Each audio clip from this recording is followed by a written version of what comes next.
하겠습니다. 자, 하나님이 주신 말씀의 강의 순서에 따라서 예수님의 공생의 준비 두 번째 말씀을 함께 나누는데요. 자, 4장 1절 말씀에는 이렇게 되어 있습니다. 그때에 예수님께서 성령에게 이끌리어 광야로 들어가사 그러셨어요.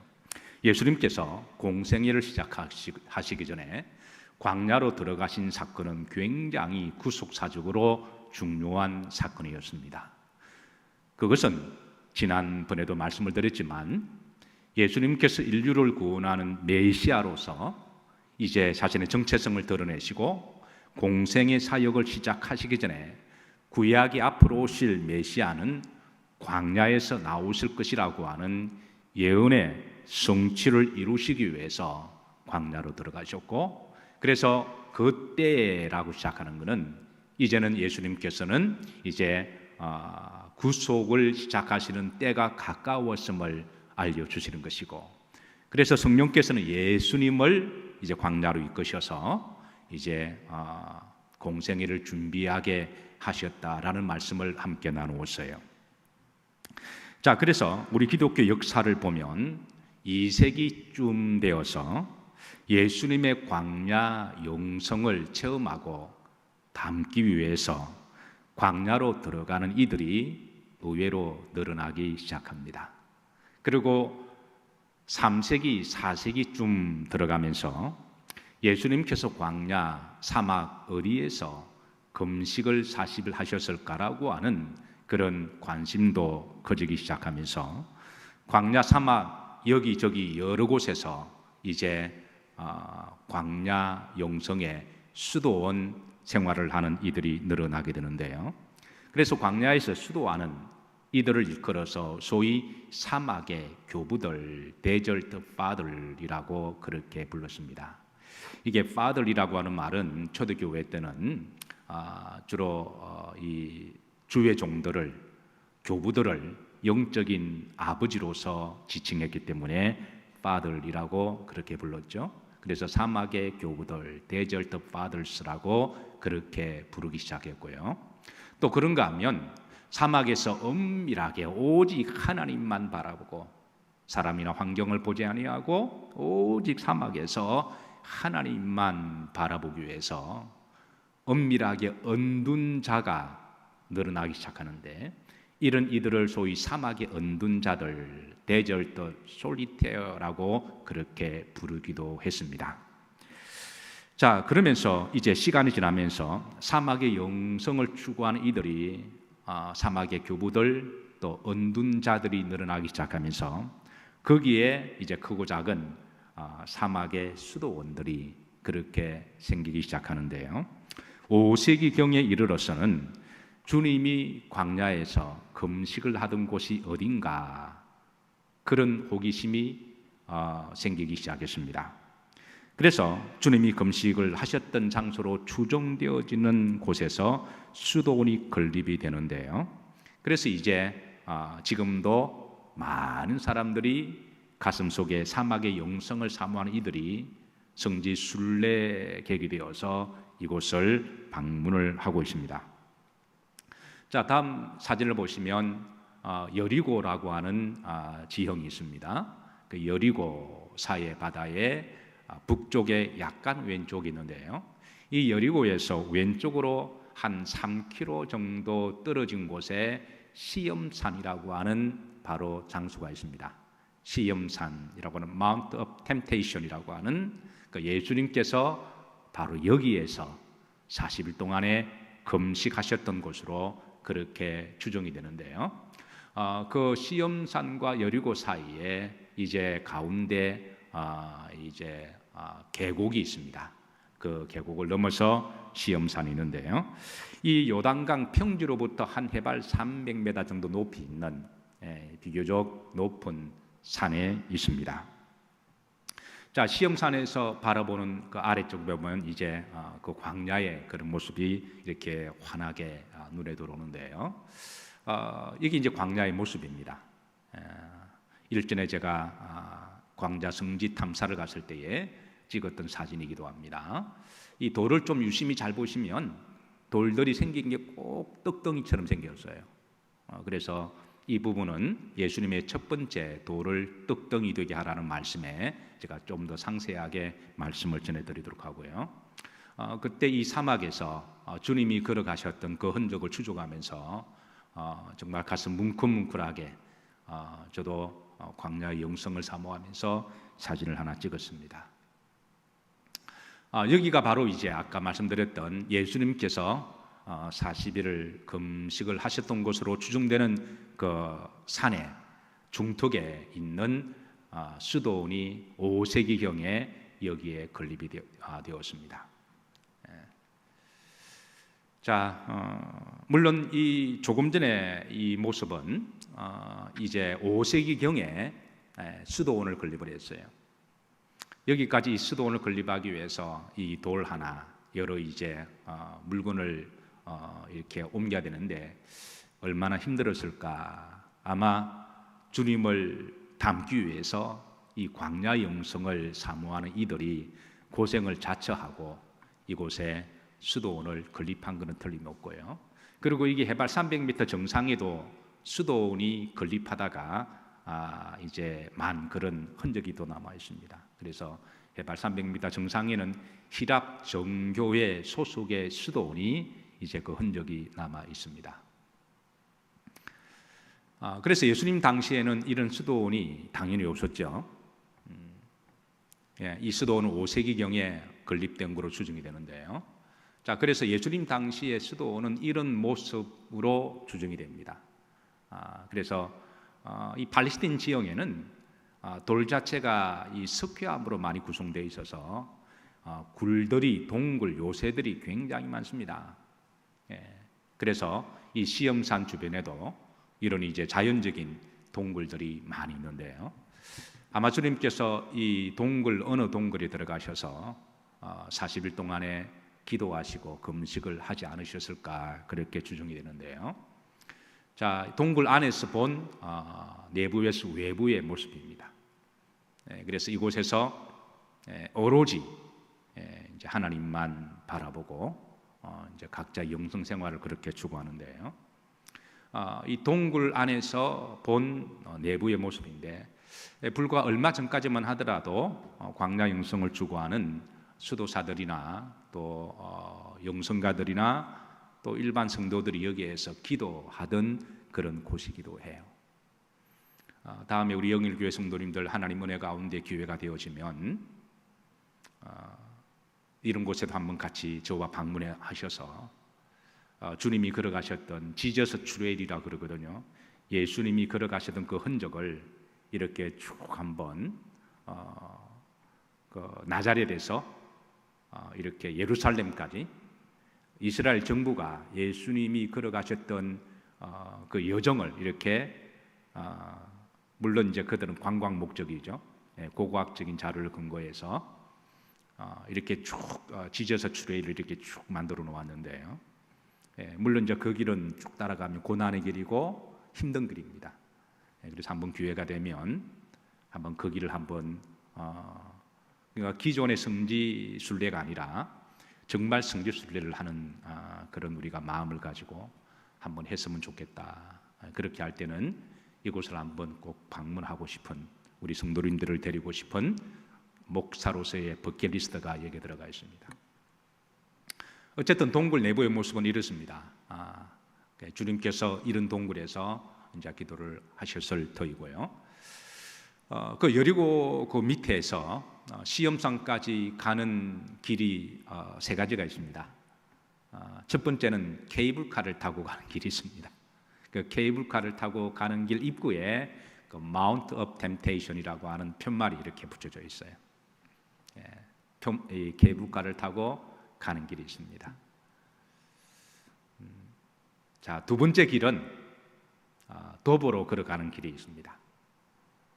도보로 걸어가면 한 2시간 정도 남짓 걸리는데요. 보통 걸어서 올라가면 체감 온도가 40에서 45도 정도 올라가요. 그러니까 상당히 힘든 여정이라고 볼 수가 있어요. 세 번째 올라가는 길은 길이 없이 그냥 직선으로 올라가는 길입니다. 경사도가 꽤 높죠? 위험한 길입니다. 한 40분 정도, 1시간 정도. 이 세 가지 길 중에 예수님은 어느 길로 올라가셨을까요? 당연히 당시는 케이블카가 없었을 테이고 또 당시에는 길을 닦아놓은 도로도 없었을 거니까 주님께서 이 경사도가 높은 이 40, 50도가 되는 이 시험산을 거의 기다시피 올라가지 않으셨을까? 만약에 여러분 같으시면 어떤 길을 올라갔으면 좋겠습니까? 지금 말로는 다 기어서 올라갔으면 하는 마음이 있겠죠. 근데 막상 성지순례를 여기에 가시면 거의 99%가 다 케이블카를 타고 올라가십니다. 그러니까 특별히 요청을 하면 이렇게 올라갈 수는 있습니다. 그런데 위험하기 때문에 정말 조심을 해야 되는데요. 한번 여러분 개인적으로 한번 기도해 보시기를 바랍니다. 만약 하나님이 다음에 이걸 허락하신다면 어떤 길을 올라갈 것인가. 자, 어쨌든 주님께서는 기어서 이렇게 올라가셨습니다. 그래서 이제 케이블카를 타고 가는 길이죠. 자, 이제 케이블카를 타고 도착해도 한 200m 정도는 이렇게 또 계단을 또 올라가는 길이 있습니다. 그래서 올라가면 수도사가 안에서 문을 열어줍니다. 간다고 해서 그냥 아무나 문을 열어주는 게 아니라 밖에서 두드리면 수도사가 나와서 이렇게 문을 열어주고 안내를 하는데요. 이게 이제 수도 내부에 들어가는 그런 복도입니다. 가다 보면 동굴들이 많이 있으니까 여기저기에 동굴들이 많이 있어요. 그래서 어느 동굴은 들어가면 이런 예배 초소와 성화 그림이 있고요. 기도 초소가 그렇게 있습니다. 자, 그다음 사진은 바로 여기가 예수님께서 금식을 하셨던 곳으로 추정이 되는 바로 예배 기도 초소인데요. 여기서 지금도 수도사들이 이제 예배를 드리고 기도를 드리고 있습니다. 조금 더 보시면 여기 이제 이 바위가 있죠. 그리고 그 위에 예수님이 성화가 있습니다.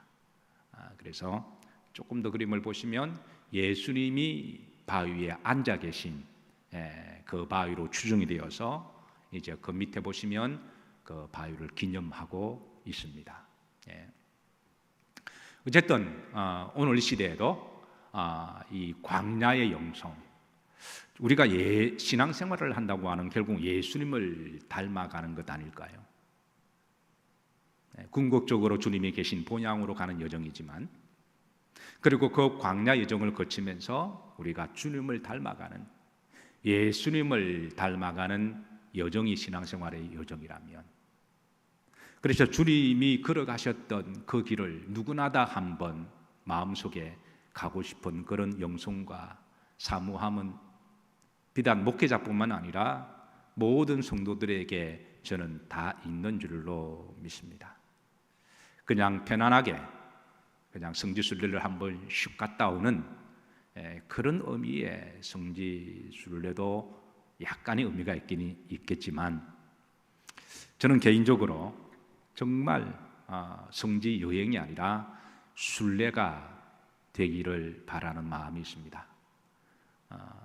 그래서 지금도 많은 사람들이 이곳을 순례하는 것은 그 마음속의 광야 영성을 통해서 주님을 만나고 싶어하는 그런 믿음 때문이 아닐까요?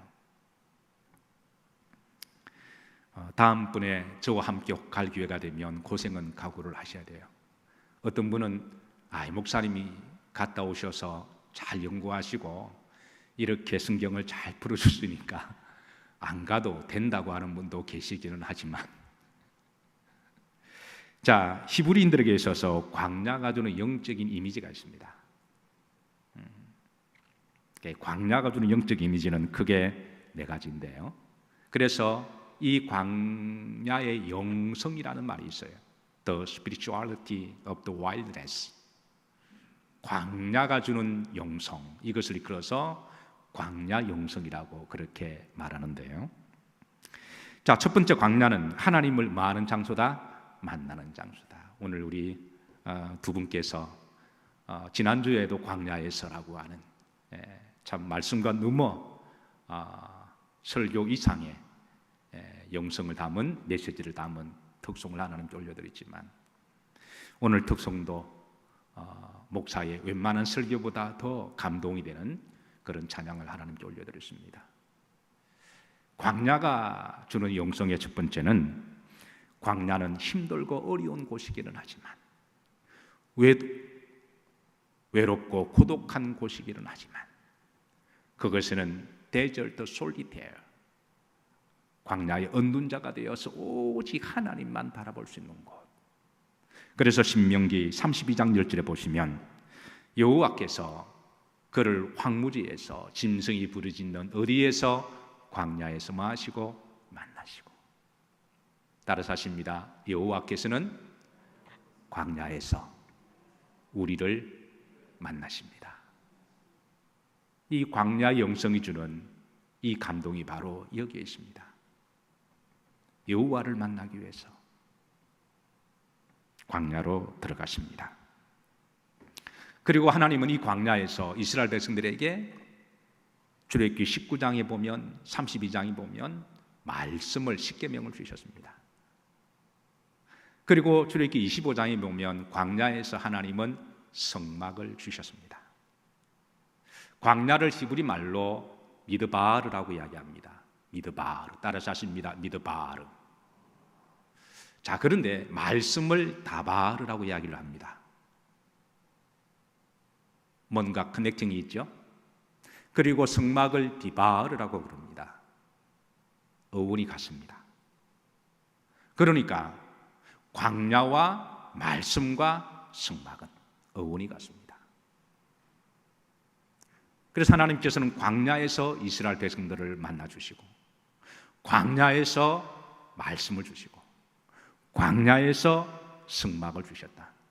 그래서 이스라엘 백성들은 하나님을 만나기 위해서 저들은 때를 따라 광야로 들어갔는데, 이 성막의 이름이 많습니다. 베델도 하나님의 집의 이름이죠. 그리고 성막을 또 다른 이름을 미식관이라고 그렇게 부르는데요, 이 말은 바로 하나님을 만나는 곳이라고 하는 의미도 가지고 있습니다. 이런 신앙적인 이해를 가지고 이스라엘 백성들은 하나님을 만나고 체험하기 위해서 스스로 광야로 찾아 들어갔습니다. 사랑하는 성도 여러분, 저는 우리 영일교회가 우리 여정 가운데 광야에서 하나님의 말씀과 다바르, 하나님의 임재가 있는 영일교회가 되기를 기도하고 소망합니다. 자, 두 번째 광야는 하나님이 훈련하신 곳으로 그렇게 여기는데요, 신명기 8장 2절에 보면 내 하나님 여호와께서 이 40년 동안에, 성경의 40이라고 하는 숫자 영적 이미지는 우리 인생을, 전 여정을 의미를 하는 거죠. 광야에서 내게 광야의 길을 얻게 하신 것을 기억하라. 이는 너를 뭐 하시고 낮추시고. 광야에서는 자랑할 게 없습니다.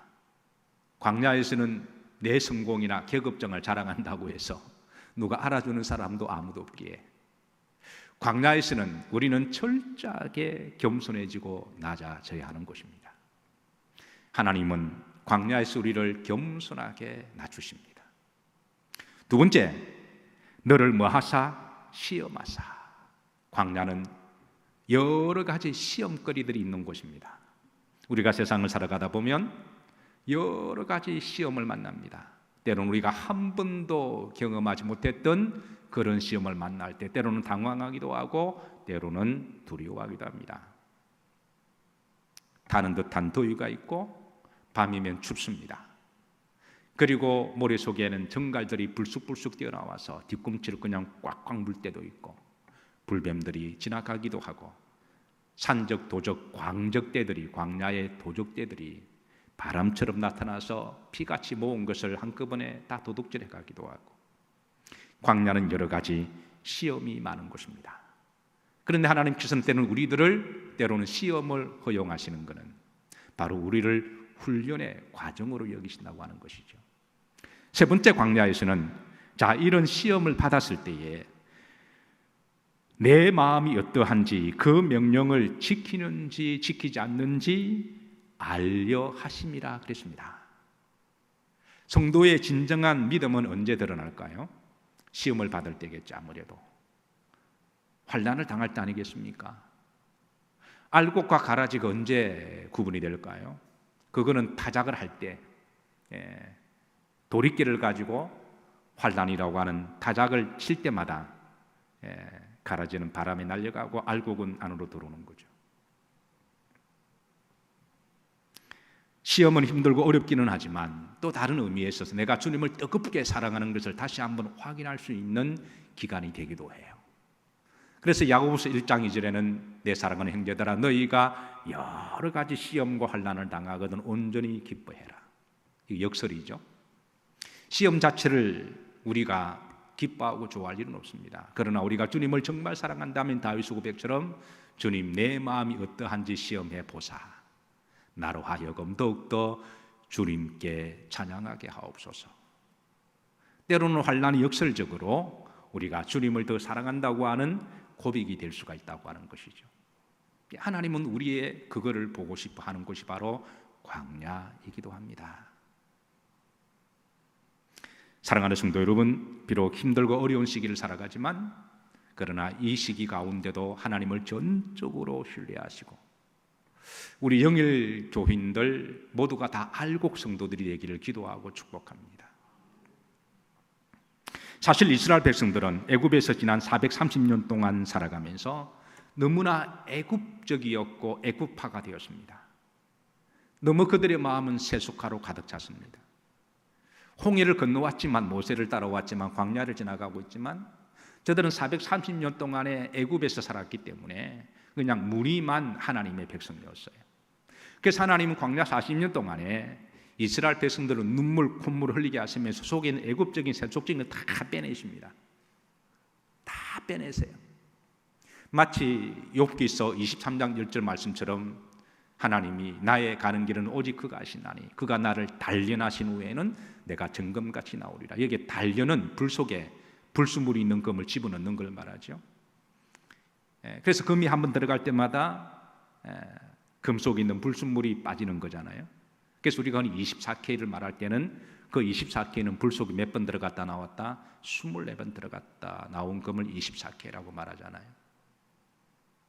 그러니까 하나님은 이스라엘 백성들을 광야에서 세속화된 부분들을 40년 동안에 그냥 계속 빼시는 거예요. 광야는 힘든 곳이긴 하지만 우리가 정말 하나님의 백성으로 거듭나는 장소기도 했습니다. 그래서 구약의 랍비들은 광야는 하나님과의 신혼 장소다, 그렇게 주역을 달기도 했습니다. 신부가 속에 있는 이 불경건한 것들, 음란한 것들, 세속적인 것들을, 이런 것들을 다 빼고 나면 순결한 신부가 되는 것처럼, 그래서 신랑 되신 하나님과 예수 그리스도를 다시 만날 수 있는 곳, 그래서 광야는 하나님의 신방이다, 그렇게 레바이들이 그렇게 불렀습니다. 저는 우리 영일교회가 여러분들에게 하나님의 신방이 되기를 기도하고 소망합니다. 교회에 오셔서 혹 우리 속에 있는 세속적인 불순물이 있다면, 인본주의 세속적인 거 있다면 이런 것들을 하나씩 다 빼셔서 주님께서는 우리를 신부로 삼으시고 신방이 되는 교회와 성도들이 되기를 기도하고 축복합니다.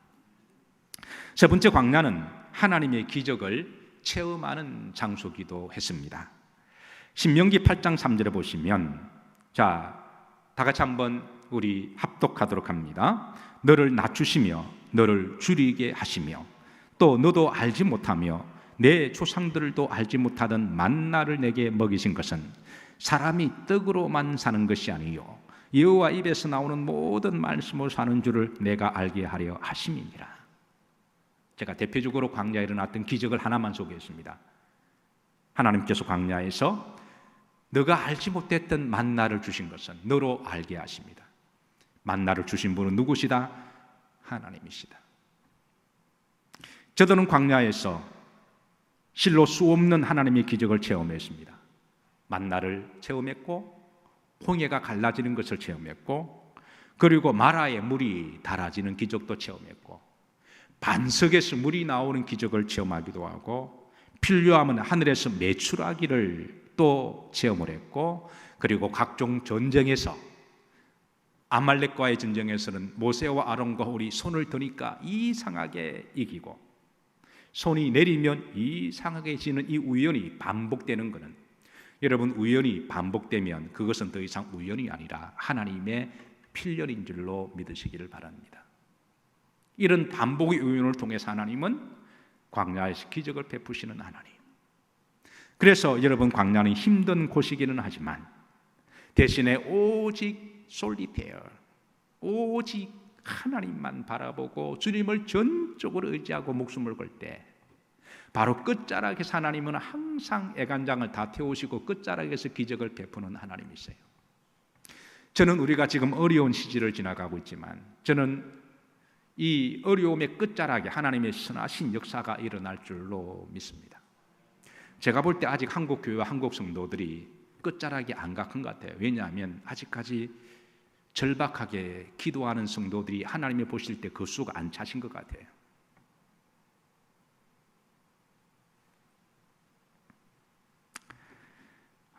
그래서 광야는 하나님의 기적을 체험하는 장소로 힘들기는 하지만 하나님의 기적을 체험하는 장소로 요즘 금요일 심야 예배 때마다 기적 시리즈를 하고 있습니다.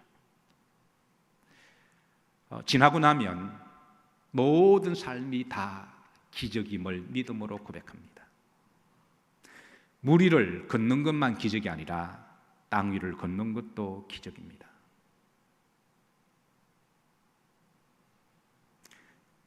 돌이켜보면 살아온 과거가 기적이었고 지금 우리가 지금 살고 있는 걸어가는 삶의 연속도 기적이고 앞으로 살아갈 것도 기적입니다.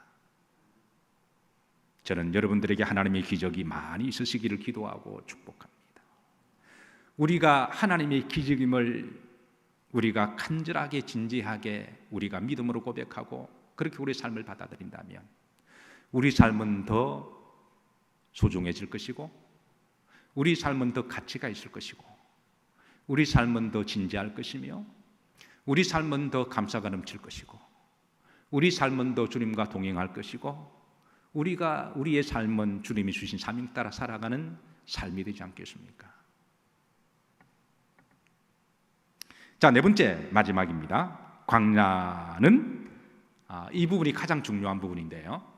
광야는 히브리인들에게 있어서 광야 영적 이미지는 앞으로 메시아가 출현하는 곳이다라고 하는 믿음을 가지고 있었습니다.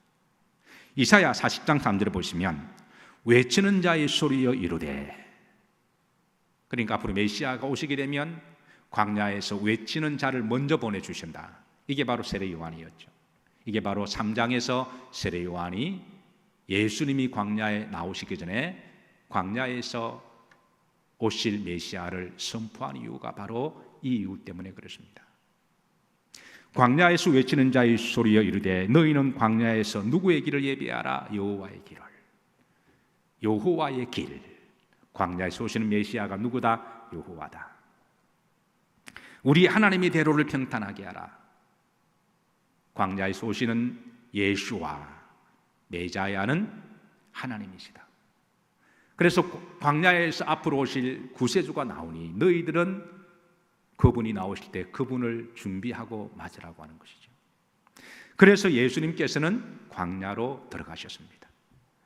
4장 1절에 이것을 성령께서 아시고 예수님을 광야로 인도하셨고 그런데 예수님께서 광야에서 나오실 때 이제 구원의 사역이 시작이 되기 때문에 마귀가 볼 때는 이거는 있어서는 안 되는 거죠. 그래서 어떤 식으로든 마귀는 예수님께서 시험에 실패하고 쓰러지면서 메시아 사역을 하지 못하도록 무시무시한 세 가지 시험을 광야에서 행하는 거죠.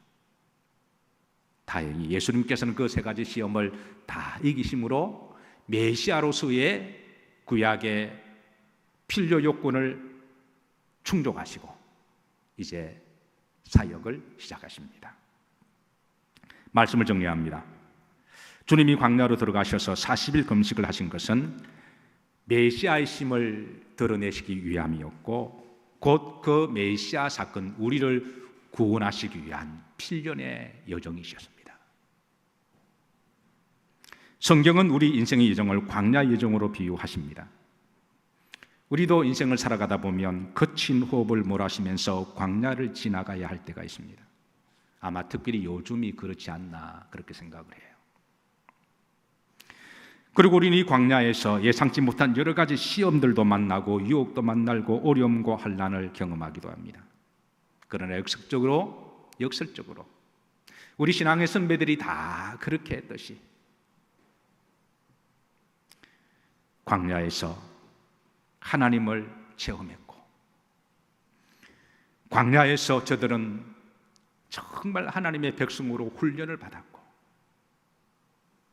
우리가 예수님을 영접하면 본 의견이 되지만 아직까지는 우리가 훈련은 덜 된 거잖아요. 입만 그리스도인이지 우리 삶의 전 삶의 내적인 모습이나 삶의 경건은 우리는 너무나 세속적인 것들이 많아서 광야에서 하나님 우리를 다듬어 가시는 곳입니다. 광야에서 하나님은 힘들고 어려울 때 하나님만을 전적으로 신뢰하고 몸부림치고 기도하게 하심으로 그럴 때 끝자락 벼랑에서 기적을 체험하게 하시고 아멘. 그리고 광야에서 무엇보다도 예수 그리스도를 만나게 하십니다. 저는 광야에서 가장 큰 기적은 하나님이신 예수님을 만나는 것이라고 믿습니다.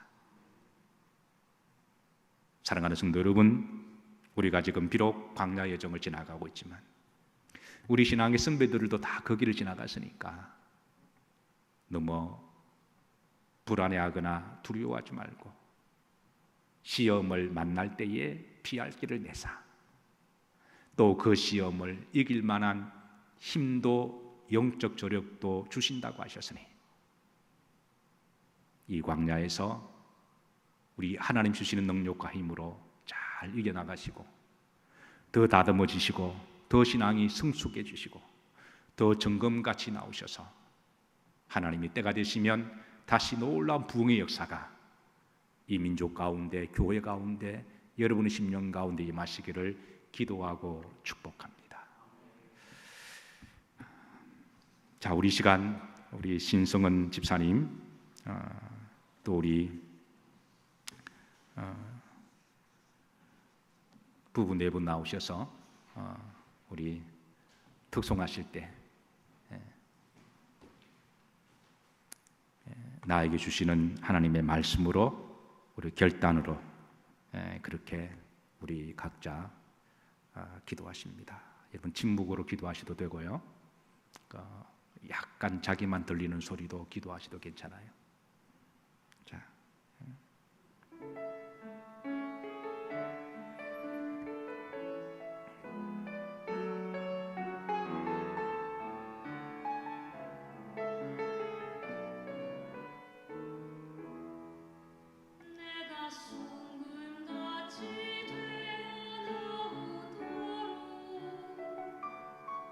수가 나를 달려지키고자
이제는 우리 주 예수 그리스도 은혜와 성부 하나님의 크신 사랑과 성령님의 감동과 교통하심이 예수님처럼 광야의 영성으로 살아가기를 다짐하는 하나님의 사랑하는 백성들 머리 위에, 특별히 우리 영일 성도님들 머리 위에 지금부터 영원토록 함께 하시기를 축원하옵나이다.